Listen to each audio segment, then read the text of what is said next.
नमस्कार। मैं डॉक्टर रामनाथ प्रसाद, दर्शन शास्त्र विभाग, डीएवी महाविद्यालय सिवान से आज ऑनलाइन कक्षा के अंतर्गत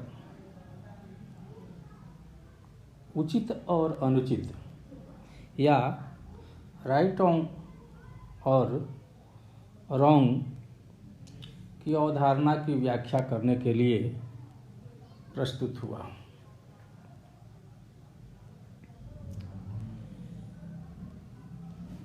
नीतिशास्त्र में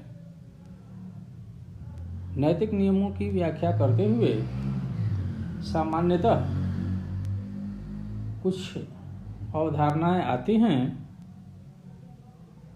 जिनकी व्याख्या आवश्यक हो जाती है। उन्हीं में से उचित अनुचित, शुभ अशुभ, निःश्रेयस, अधिकार और कर्तव्य, पाप और पुण्य इत्यादि अवधारणाएं हैं जिन्हें स्पष्ट कर लेना जरूरी है ताकि नीतिशास्त्र के सम्यक अध्ययन में कोई बाधा नहीं हो। आज हम लोग उचित और अनुचित की अवधारणा पर विचार करेंगे।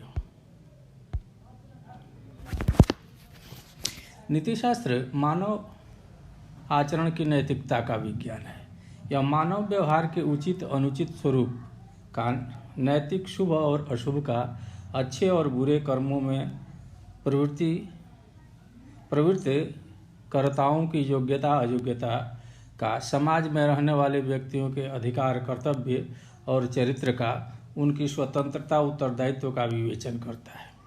नैतिक चेतना में सन्निहित इन्हीं आधारभूत प्रत्ययों का सम्यक विवेचन इस व्याख्यान का लक्ष्य है। इसलिए यह आवश्यक है कि इन प्रत्ययों की मूल अवधारणा पर विचार कर लिया जाए। ये मूल अवधारणाएं निम्नलिखित हैं। पहला, उचित और अनुचित, राइट एंड रॉन्ग। दूसरा, शुभ और अशुभ, गुड एंड इविल। तीसरा, उचित और शुभ। चौथा, सर्वोच्च शुभ। पांचवा, कर्तव्य और दायित्व, ड्यूटी एंड ऑब्लिगेशन। अधिकार और कर्तव्य, सद्गुण और कर्तव्य, पुण्य और पाप, पाप पुण्य, उचित और अनुचित, सद्गुण और पुण्य, पाप और भूल। ये सभी अवधारणाएं बार बार हमारे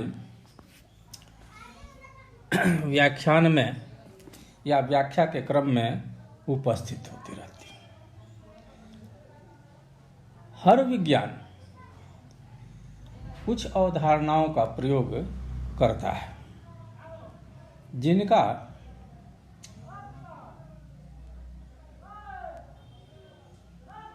अर्थ उसके संदर्भों से आता है, उसकी अवधारणा से आता है। जैसा कि हम लोगों ने देखा है कि अर्थ के दो स्रोत होते हैं, एक सेमांटिक और दूसरा थीमेटिक। हम लोग यहाँ थीमेटिक मीनिंग से संबंधित विचारों पर अवधारणाओं पर विचार करेंगे, अर्थात उचित अनुचित, शुभ अशुभ, सर्वोच्च शुभ, कर्तव्य और दायित्व, अधिकार और कर्तव्य इत्यादि के संदर्भगत अर्थ को तलाशने का प्रयास करेंगे। अब हम उचित और अनुचित की अवधारणा पर आते हैं। उचित और अनुचित के लिए अंग्रेजी भाषा में राइट और रॉन्ग शब्द प्रयोग होते हैं। राइट लैटिन भाषा के रेक्टस शब्द से उत्पन्न हुआ है। रेक्टस का अर्थ है स्ट्रेट लाइन या सरल रेखा, ऋजु रेखा। रॉन्ग शब्द की व्युत्पत्ति रैंग से हुई है, जिसका अर्थ है ट्विस्टेड, क्रूक्ड, राई अर्थात वक्र, प्रतिकूल, निराशाजनक। किसी नियम के अनुकूल रहने पर हम किसी व्यवहार या सिद्धांत को उचित कहते हैं। जैसे कोई व्यक्ति अगर कोई कार्य करता है तो किसी एक नैतिक नियम के अनुकूल अगर वह कार्य है तो हम उस कार्य को उचित कहते हैं।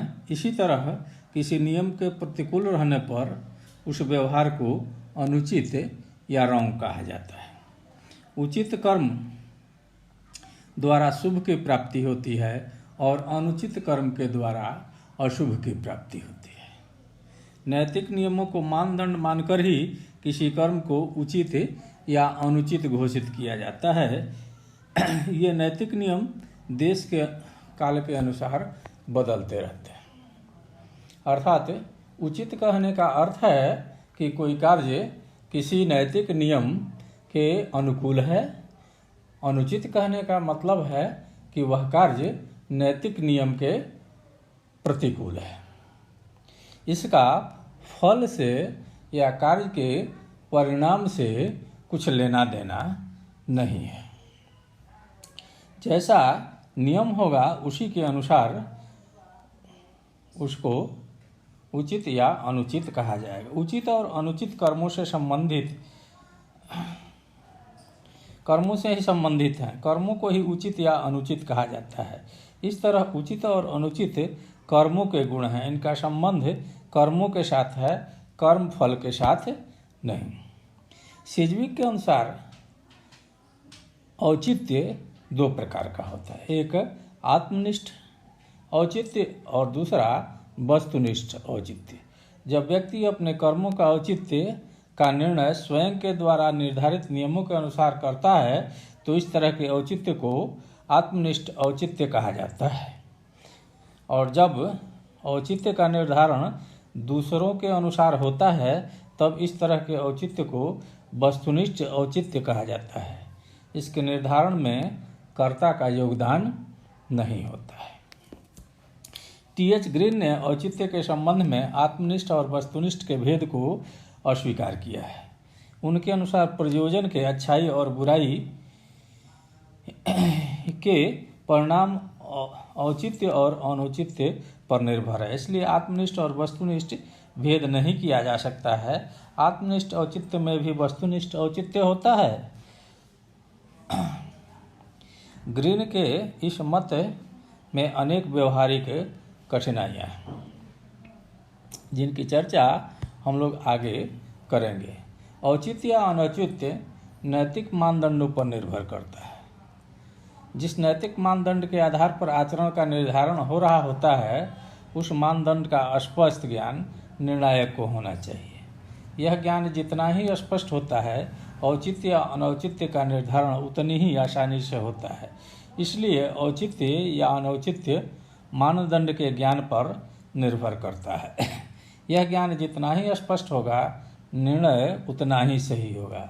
अर्थात औचित्य अनौचित्य नैतिक नियम चेतना सापेक्ष है। हम यहाँ देखते हैं कि औचित्य या अनौचित्य किसी नियम के अनुकूल होने पर निर्भर करता है और ये नियम अनेक हैं। इसमें से जिस नियम को लागू किया जाता है उसी नियम के आधार पर किसी कर्म को उचित या अनुचित कहा जाता है। औचित्य और अनुचित नैतिक नियम सापेक्ष है। अगर नैतिक नियम बदल जाते हैं तो औचित्य और अनौचित्य की अवधारणा बदल जाती है। औचित्य अनौचित्य साधन है। नियमों का कोई लक्ष्य होता है। नियमों के अनुसार कार्य होने पर लक्ष्य की प्राप्ति होती है। इसलिए नियमानुकूल कार्य उचित है। अर्थात उचित का अर्थ वांछित लक्ष्य का साधन होना है। साध्य है लक्ष्य की प्राप्ति। इस प्राप्ति को शुभ कहा जाता है। शुभ और उचित संबंधित हैं। उचित कर्म शुभ फल प्राप्त कराता है। अर्थात औचित्य शुभत्व की पूर्व अवस्था है। कोई कार्य अगर उचित है तो उससे शुभ फल प्राप्त होता है। अब हम लोग अगले व्याख्यान में शुभ और अशुभ की अवधारणा पर विचार करेंगे। यहाँ स्पष्ट है कि हम लोग जो उचित अनुचित शुभ या अशुभ कहते हैं तो दोनों का अर्थ दो होता है। उचित का अर्थ होता है किसी कार्य का किसी नैतिक नियम के अनुकूल होना, और शुभ का अर्थ होता है किसी कार्य का शुभ फलदायी होना, अर्थात कल्याणकारी होना। अगले व्याख्यान में हम लोग शुभ और अशुभ की अवधारणा पर विचार करेंगे। तब तक के लिए धन्यवाद, नमस्कार।